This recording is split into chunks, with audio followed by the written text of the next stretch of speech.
Leeds 嘅城市真係發展得好快啊，亦都係北部嘅經濟重鎮。咁 Dicos 咧就係呢一個城市入面河邊嘅一個新嘅建設項目。咁喺幾分鐘之內咧，我就會同你講下呢個城市嘅背景啦、社區規劃啦、適合啲咩買家啦。咁呢度租務係點噶，同埋發展商嘅實力。咁最後咧，我仲會講埋點樣可以提早入市、提早部署。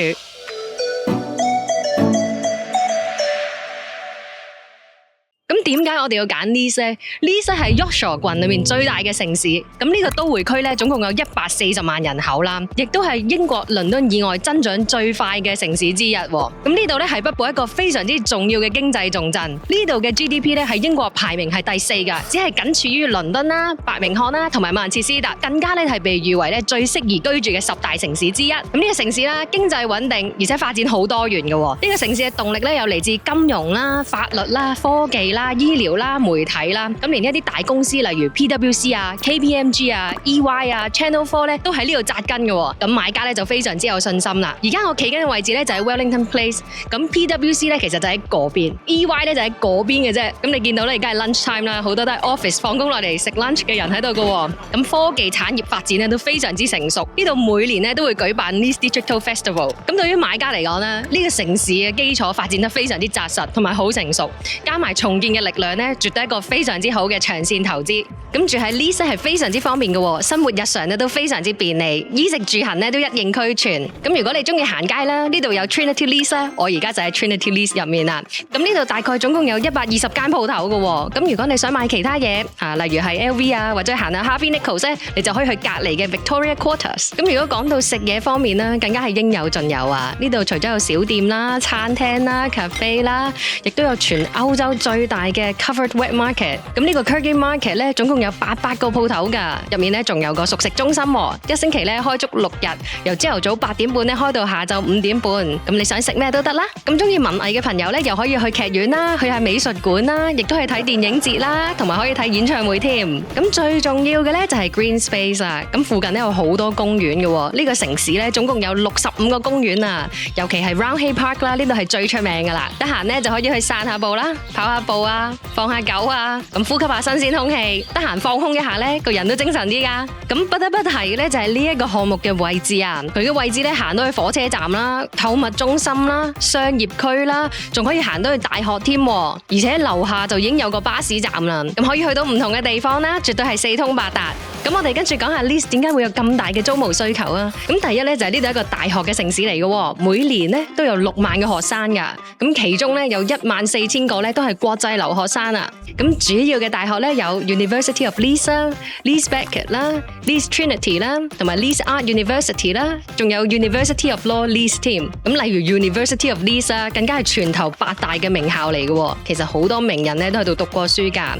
如果香港嘅朋友仔咧，可能都知道啦，我哋嘅哥哥咧張國榮咧都喺度畢業嘅，曾經喺度讀過紡織系噶。咁 Leeds 嘅 retention rate 咧係好高嘅，即係代表咧好多學生咧畢業之後咧都留低做嘢。咁大概咧就有27%至39%啦。咁如果講緊係6萬個學生嘅話，即係大概咧一年啊都有17000至23000人留低做嘢噶。咁呢啲咧就會係你嘅租客嚟噶啦。咁 Leeds 嘅失業率咧只係大概3.5% 啫，比起英國嘅平均4.2%係低噶。咁對於投資者嚟講咧，呢個更加係好消息啊！咁因為呢一啲學生之後就會變成呢度嘅專業年輕人士，就係你嘅租客啦。咁我哋而家講下呢一個項目啦 Dicos。咁呢個項目咧就係 Crystal Road 10號至81號，咁係 LS3 嘅 postcode 嚟噶。咁咧佢就喺 Leeds 嘅市中心旁邊，係行到過去嘅，臨河而建嘅一個 mixed use 嘅綜合住宅項目。咁本身咧係個棕地嚟嘅，咁發展咗之後咧，總共有1800個單位。咁你見到附近咧係好多學生宿舍噶，咁已經咧證明咗呢一度咧係有好大量嘅學生住屋需求。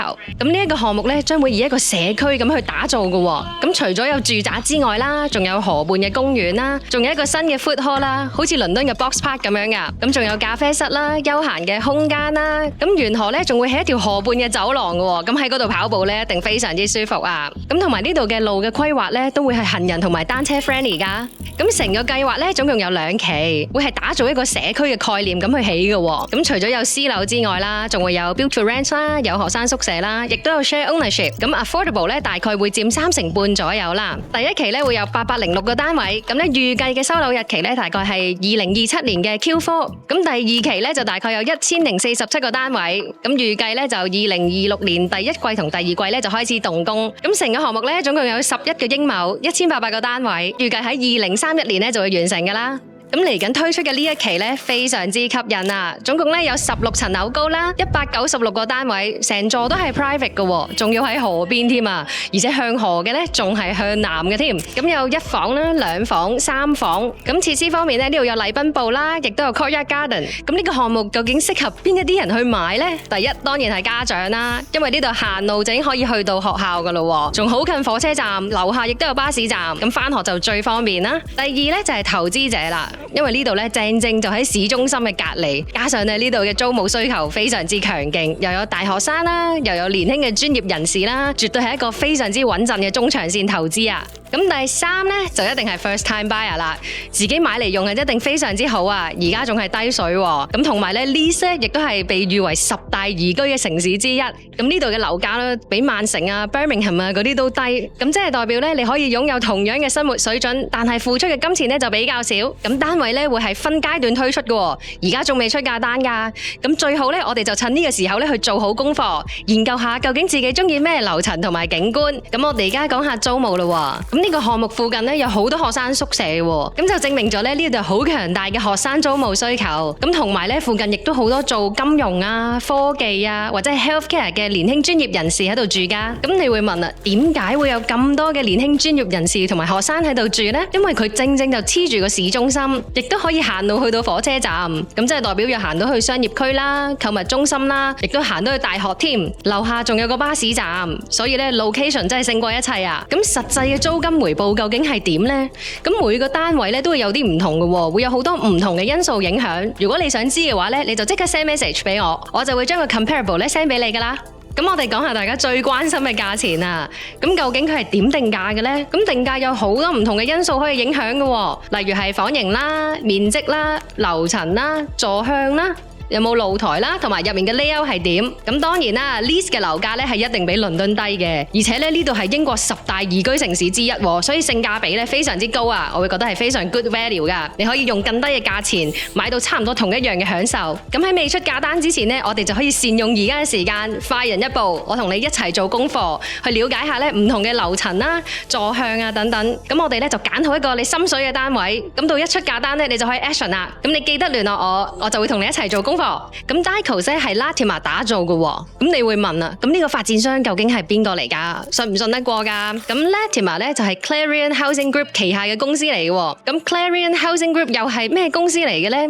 咁佢係英國 social housing 市場入面最大嘅非政府開發商嚟噶。咁喺香港嚟講咧，佢就類似係香港嘅房協咁樣啦，但係咧佢係有私營嘅開發能力嘅。咁 Clarion 咧喺1964年成立噶，原意咧係致力提供 affordable 嘅慈善機構，解決房屋短缺嘅問題啦。咁 Latimer 咧就係2005年成立嘅，咁就負責起新樓嘅，同埋 private residential 啦。咁近年咧就開始發展大型嘅社區重建項目啦。咁例如係Coco Works 啦，咁同埋曼城嘅 Media City 嘅 High Definition 啦，呢啲都係標誌性嘅項目嚟噶。咁 Clarion 咧已經起咗125000套房噶啦，咁服務緊35萬嘅居民。咁佢亦都會將啲盈餘咧去再投資起新嘅房屋同埋社區。咁根據最新嘅數據公布啦 ，Clarion 咧有10.6億嘅流動資金，2.49億嘅營運盈餘，9.91億嘅營業額，9600萬嘅稅前盈餘，仲投資咗6.31億喺住房啦，創造咗1.39億嘅社會價值添。咁以呢個規模同埋財力咧，買家一定有絕對嘅信心啦。咁點解我哋要咁早準備啊？其實好簡單，因為我哋越早部署咧，就越多選擇，仲可以揀到理想嘅座向啊、景觀同埋樓層添。即係咩啊？即係快人一步啊！呢個項目咧係成個市中心好重要嘅項目嚟噶，佢可以行到去火車站啦、大學啦、商業區啦，絕對會係成個城市嘅焦點所在。咁如果你想要價單同埋 floor plan 咧，就要盡快聯絡 PitchBook 啦。我咧亦都會 share 個租金嘅 comparable 俾你嘅，同埋同你一齊做功課，揀一個你中意嘅單位。